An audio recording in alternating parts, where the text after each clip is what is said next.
Domeless Engines.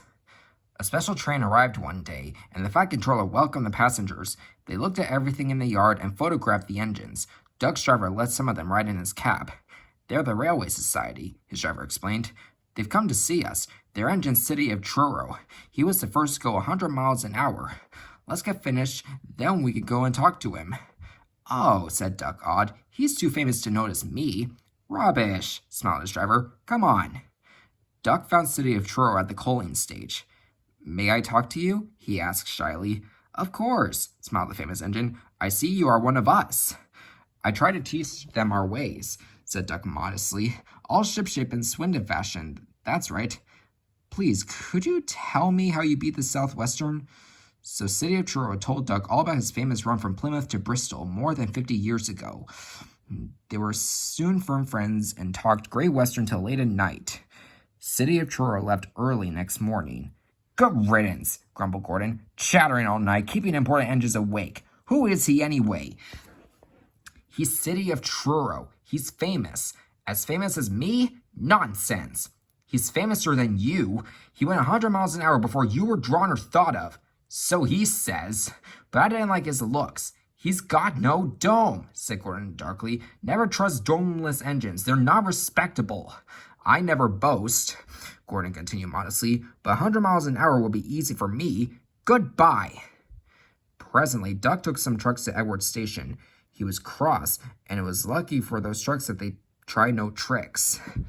"Hello," called Edward. "The famous City of Truro came through this morning. He whistled to me. Wasn't he kind?" "He's the finest engine in the world," said Doug, and he told Edward about City of Truro and what Gordon had said. "Don't take any notice," soothed Edward. "He's just jealous. He thinks no engine should be famous but him. Look, he's coming now." Gordon's boiler seemed to have swollen larger than ever. He was running very fast. He swayed up and down and from side to side as his wheels pounded the rails. "He did it, I'll do it. He did it, I'll do it," he panted. His train rocketed past and was gone.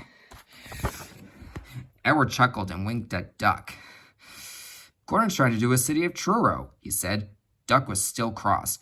"I should think he'll knock himself to bits," he snorted. "I heard something rattle as he went through." Gordon's driver eased him off. "Steady, boy," he said. "We are running a race." "We are, then," said Gordon, but he said it to himself.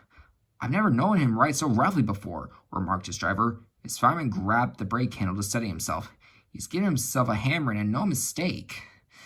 Soon Gordon began to feel a little queer. "The top of my boiler seems funny," he thought. "It's just as if something was loose. I better go slower." But by then it was too late.